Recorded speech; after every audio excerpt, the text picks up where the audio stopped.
No. In the beginning, the writers, wrote the character, and then we embellished it as we went along and developed it over the weeks. No one realized Don Knotts was dying. At 81, TV's funniest constable kept a fatal secret from Andy Griffith and others. Hide his oxygen tank. He skipped visits. He even survived an ambulance crash, but wouldn't tell his kids how horrible things were.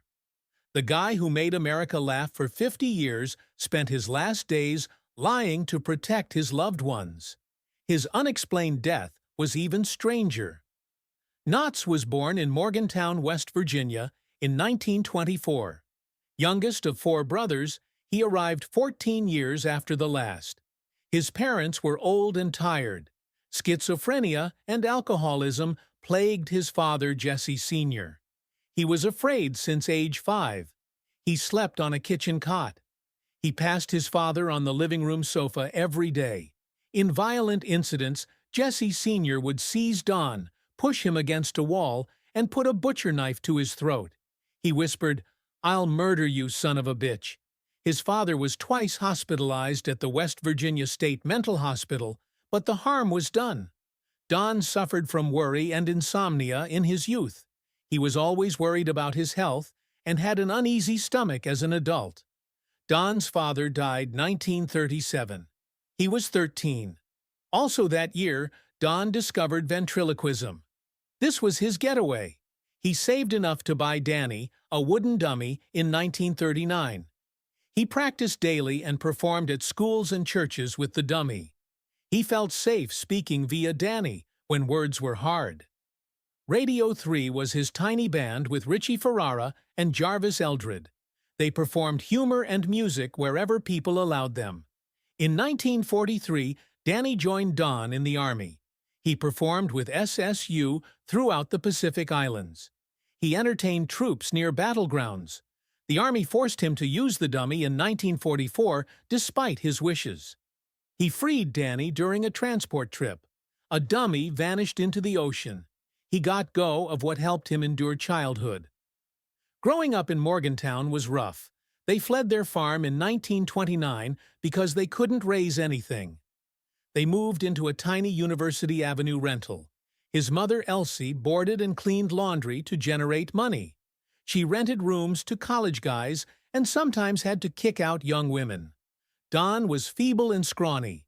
This guy was 97 pounds. School bullies and illness plagued him. He said he was stoop-shouldered and not born with much potential. The Army said he was too light to serve when drafted in 1943. He needed a waiver to enter. Poor nourishment and nerves caused constant agony. He often vomited and was uncomfortable. Don became Morgantown High senior class president in 1942. He was a Warner Theater usher and authored a school paper humor column. He had a little band and was doing well, but he still felt worthless within. Later, he stated those days were filled of anxiety and self-doubt. He smiled for everyone but didn't believe anything. He never lost that sensation. Don Knotts, 18, graduated high school in Morgantown, West Virginia, in 1942. He had performed humor and ventriloquism in local and school plays for years. He thought he was ready for more. With a suitcase and a dream, he caught a bus to NYC. He thought he could succeed in showbiz. His first audition failed. Not only did the casting director reject him, he advised Don to resign. He claimed Don would never be an entertainer. Just one sentence destroyed him. Don returned home later that year. Townspeople heard he pursued his dream. He returned empty-handed. He grabbed the only job he could find, making matters worse. At the grocery store, he plucked chickens. Work was nasty and hard. His hands hurt and cut. He spent hours daily in feathers and blood. Every fowl reminded him of his loss. Later, he called this his lowest point. The war was raging in 1943. Don was slim. His height was 5 feet 6 inches and weighed 110 pounds. The Army drafted him to the 6817th Special Services Battalion. Despite several doubts, it was his mission to entertain troops. He joined Stars and Gripes. They performed near war zones in the Western Pacific.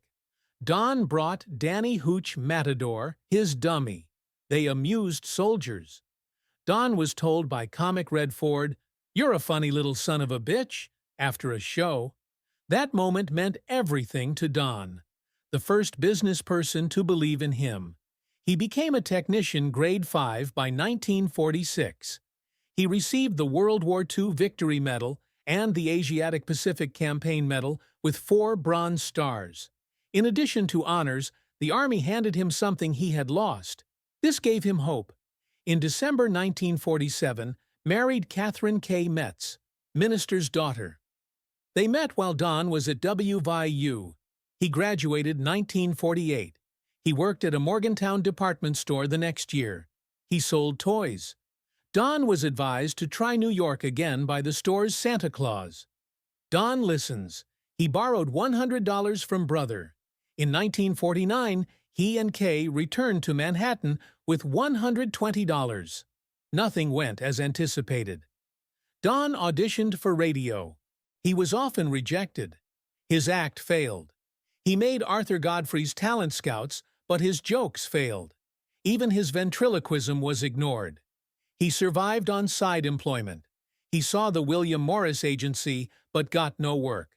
Rejection lasted 7 years. Finally, in 1956, things changed. Don appeared in No Time for Sergeants on Broadway. Not much, but it got him noticed. Most notably, he met young actor Andy Griffith. That interaction shaped his career. Knott's anxious comedy wasn't unexpected. At a luncheon months before, he'd seen a guest speaker tremor, spill water, and shake throughout his speech. Though uncomfortable, it was funny. An image lingered with him. He dreamed about it later. He created a twitchy, uneasy figure that became famous to millions. Don played Mr. Morrison in the 1956 to 1961 Steve Allen show's Man on the Street segments. Morrison inserted pins into hand grenades, a risky job. Steve Allen inquired what his initials were, and he mumbled, "Kaboom." Audiences enjoyed it. Allen inquires, "Are you anxious?" Knotts shouted, "No," falling apart.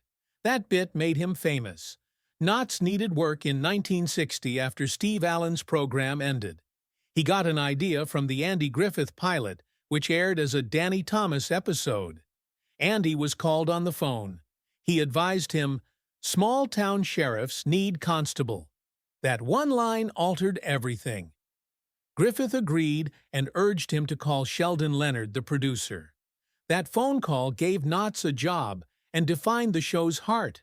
Griffith was supposed to be funny. The Knotts would play the straight guy as they had on stage. Griffith reconsidered after recording one episode. He realized that letting Don take the laughs and playing it straight would strengthen the show. Later, Griffith stated that made all the difference. He lowered his accent and moved back to let Don shine. This choice made the sitcom a classic, and Barney Fife a TV star. Knotts carefully designed Barney Fife. He gave him a high voice, stiff walk, and odd swagger. He was childlike and anxious. He displayed his feelings like a youngster without speaking. Barney overstated everything. Since he had accidentally shot his rifle too many times, often into the ceiling, he kept one bullet in his shirt pocket. Though he considered himself a hero, he was always wrong. Barney stated, "Mayberry has low crime for 3 reasons. Andy, me, and baby form 3. That line encapsulated Barney's arrogance. For playing Barney Fife, Don Knotts won 5 Emmys from 1961 to 1967. He won 3 straight from 1961 to 1963, then again in 1966 and 1967. He defeated Hollywood powerhouses George C. Scott and Robert Redford. He wasn't supposed to be humorous, but once he was, he became the show's heart. While America laughed, Don Knotts suffered silently. He married Catherine Metz. His West Virginia University girlfriend was breaking up. The couple married in 1947 at her father's church. With his third Emmy in 1964, their 17-year marriage ended. Thomas and Karen were their children. Karen subsequently recalled her mother persuaded Don to attend treatment in the 1950s. The comedy's agony was obvious to her first. Don had more than marital issues. He typically stayed up all night before filming, due to insomnia. Always worried about his health. Depression came in waves, pulling him down for days. Doctors gave him anti-anxiety drugs in the 1950s. Becomes addicted. Karen remembered her father's mood swings, and that he occasionally got stuck in a negative mental loop. He unintentionally took too many sleeping tablets one night. A scare and an ultimatum from his third wife forced him to face his addiction.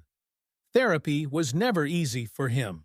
A devout father with schizophrenia and alcoholism nurtured him. Don's childhood was scary and guilty. He shouted, "Fuck you, God," in a 1950s session to shrug off the history. That breakthrough began a long healing process. After finding a California psychiatrist, he saw him forever. His daughter stated he overcame the trauma over time. He battled with his identity despite his fame. He made a career playing frail guys, but in real life, he had reached heights few do. Though loved by millions, he often felt unworthy. Andy Griffith called Don the funniest man he'd ever met, even funnier off-screen. Don said Barney Fife was unhappy when asked how he differed from him. "I am and enjoy it. It wasn't always thus. Sometimes he felt inadequate. The man who made the nation laugh was sometimes just trying to find peace with himself." Don Knotts feared Andy Griffith was ending in late 1964. After 5 seasons as Barney Fife, he felt ready to move on. At this time, Universal Studios president Lew Wasserman contacted. Wasserman saw Knott in The Incredible Mr. Limpet earlier that year. He thought Knotts might be a Hollywood star. He offered 5 films with unlimited creative control. Knotts could pick his projects and writers. By October 1965, the transaction was sealed. Universal pledged to star Knotts in 1 film year. His arrangement paid much more than his TV pay. Around $35,000 a year on Andy Griffith. It cost $1,250 per episode. But after Knotts signed the deal, everything changed. Andy Griffith pledged to continue the show for 2 or 3 years. CBS offered him $1 million a year to stay. Knotts gasped. Already committed to Universal. CBS tried to keep him, according to Daniel DeVise's Andy and Don. They offered him $150,000 per year, but too late. The Ghost and Mr. Chicken, his Universal debut, was in production. That January 1966 film was a surprising hit. This $670,000 film was one of Universal's best that year. Knott played Luther Heggs, an anxious typesetter who spends a night in a haunted home to prove himself a journalist. One of Knott's biggest mistakes was in 1969. He played Abner Peacock IV, a calm birdwatcher who accidentally runs an adult magazine in The Love God. It was written and directed by Nat Hiken. It was designed to satirize 1960s sexual attitudes. Hiken wanted to make Knotts resemble Hugh Hefner. The film favored romantic comedies with Rock Hudson or Tony Curtis. Knotts looked odd. He was anxious and naive, which didn't fit the story. Apparently, Doris Day rejected the film as too provocative. Confused audiences. They anticipated family humor. The film failed to resonate despite being bold and brilliant, like Dr. Strangelove. It was one of his few significant film disasters. Even when successful, Knotts regretted instances. He said his worst career error occurred in 1981 while filming Three's Company. He watched the Dodgers Expos playoff game in his dressing room. Major game. A winner would play in the World Series. Knotts planned to check the score only during breaks, but he got drawn into the game and missed his only stage entrance. The show was live filmed. The stage manager ran into his room to stop the tape. In his biography, Barney Fife and Other Characters I Have Known, Knotts said he never missed a cue. He said, "I've never felt smaller." He was only relieved when the Dodgers won the 1981 World Series against the Yankees. Disney followed. Tim Conway and Knotts featured in The Apple Dumpling Gang in July 1975. Norman Tocqueur directed the Jack Bickham novel adaptation, set in 1879 California. Conway portrayed Amos Tucker, and Knott played Theodore Ogilvy. The Hash Knife outfit were two inept outlaws. They joined a gambler played by Bill Bixby, who guards three orphans who find gold. Making the film cost more than his previous comedies, but earned $36,853,000. It was one of Disney's most successful live-action pictures of the decade. Film critic Roger Ebert appreciated its cast. He stated there was always something going when Slim Pickens, Harry Morgan, John McGiver, Don Knotts, and Tim Conway were on screen. They returned for Apple Dumpling Gang rides in 1979 because Knotts and Conway clicked. They starred in several more films together. These films introduced Knotts to younger audiences and sustained his career. After leaving CBS, where he had won 5 Emmys for Andy Griffith, Don Knotts got his own variety program on NBC in 1970. "Expect a hit over the 22-week run," the network said. The Don Knotts show started poorly. Although Andy Griffith and Florence Henderson appeared, it couldn't compete with the Mod Squad and the Carol Burnett show. Mid-season, producers hired Gary Berghoff and Bob Sweeney, who had directed Knotts, as writers. Nothing helped. Later, Elaine Joyce, who passed down a Carol Burnett role to join him, stated Don suffered weakly. Ratings stayed low.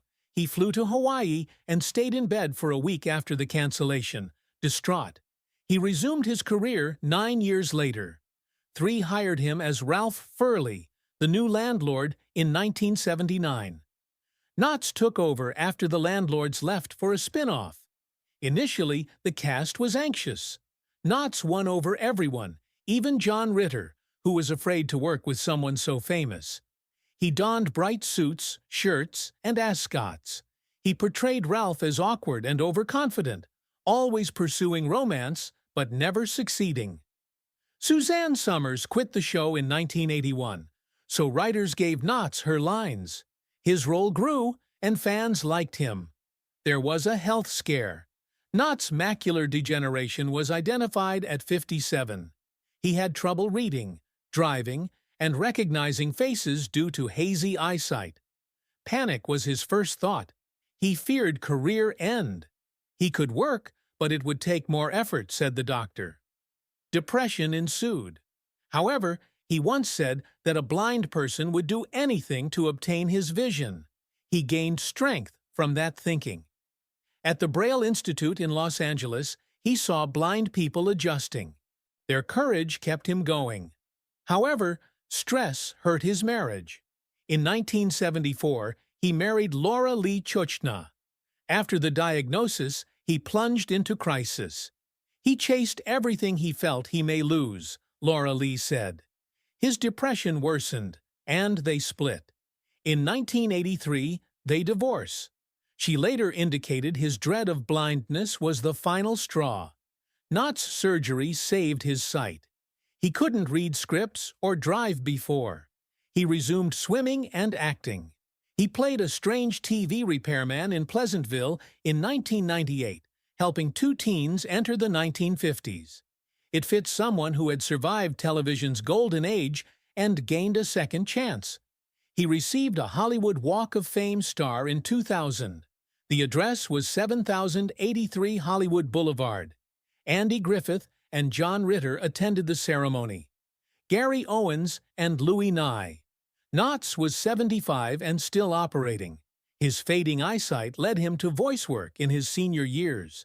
The 2002 video game Scooby-Doo, Night of 100 Frights, included his voice. He worked with Tim Conway on Hermie and Friends from 2003 until his death. In 2005, at 81, he voiced Mayor Turkey Lurkey in Disney's Chicken Little. To replicate Natz's anxious charm, animator Dick Zondag examined hours of performances. With his career beginning as a nervous constable, his final duty was voicing Sniffer in Air Buddies in 2006. Don married Frances Yarborough in 2002, finding love anew. They met on What a Country in 1987. She taught him lines. Despite their age difference, she considered him a kindred spirit. They remained close after a 1994 play. Don Knotts made people laugh his whole life. Behind the scenes, he fought for every breath in his final years.